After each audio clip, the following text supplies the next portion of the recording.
Hello bachcho, let's read out a question first. The number of ways in which m plus n, that is n is less than equals to m plus का 1, different things can be arranged in a row such that no two of n things may be together.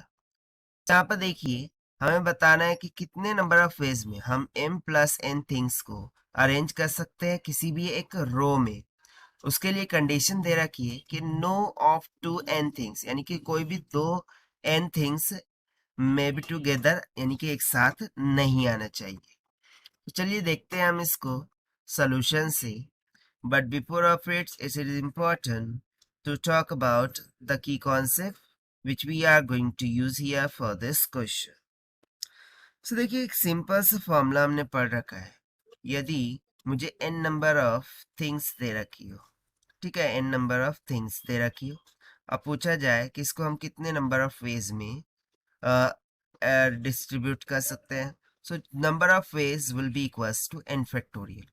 साथ ही साथ मुझे n number of thing में से r number of object select करने हो, so इसका फॉर्मूला हो जाता है n factorial divided by n minus r factorial multiply by r factorial के इक्वल। सो इन कॉन्सेप्ट्स का यूज करते हुए देखते हैं फिर हम सोल्यूशन से।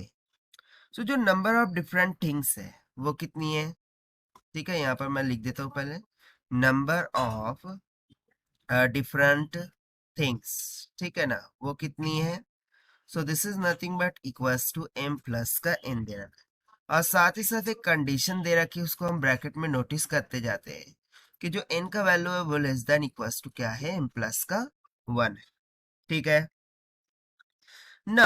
अकॉर्डिंग टू क्वेश्चन हमें जो कंडीशन दे रखी है कि no two n things together, कोई भी दो n things together नहीं आना चाहिए। So we need to arrange the m number of things in such a way that, उनको इस तरीके से अरेंज करना होगा कि लाइकवाइज देखिए यहाँ पर 1 ले लो, सो ये जो 2 प्लस है ये 1 प्लस 2 प्लस 3, यहाँ पर 4, और यहाँ पर अप टू डैट डैश कहाँ तक के, सो m प्लस का 1 तक के। यहाँ पर ये क्या होगा m, सो नेक्स्ट वाला हो जाएगा m प्लस का 1। सो देखिए यहाँ पर मैं क्या बोलता हूँ कि ये फर्स्ट प्लेस है और ये फर्स्ट प्लेस है, ये सेकंड प्लेस हो गया, ठीक है, और यहाँ पर एक बॉक्स बना के हम सेकंड प्लेस कर देते हैं।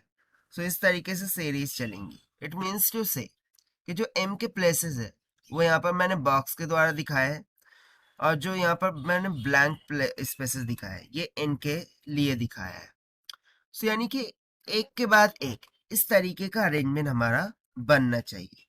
सो we are left with m plus 1 spaces arranging the n things, right. इस अरेंजमेंट से हमें क्या समझ में आ रहा है कि we are left with m plus 1 spaces arranging n things. जब हम n थिंग्स को अरेंज कर रहे थे तो m प्लस 1 स्पेसेस हमारे यहाँ पर बच रही थी। In m plus 1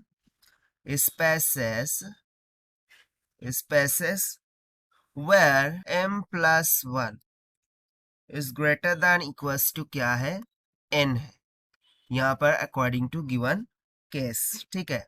so finally I can say that कि जो नंबर ऑफ वेज होगा, ठीक है, वो क्या हो जाएगा। तो देखिए m प्लस 1 इतनी स्पेस में से मुझे सिलेक्ट कितना करना है, n स्पेसेस को, और मैं इसको रिपीट कर सकता हूँ m फैक्टोरियल और n फैक्टोरियल टाइम्स से। तो चलिए अब हम लगाते हैं formula.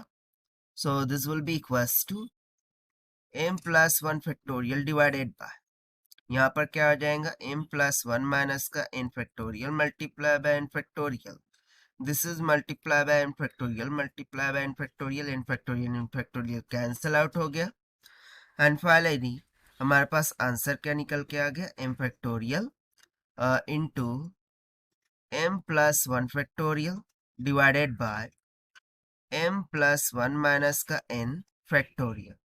And see, this will be the final answer for our question, जो कि हमने find out किया है by using the concept of combination से. Now let us take the option. So option C will become correct. So this is the required solution. I hope you understood well. Best of luck. Thank you.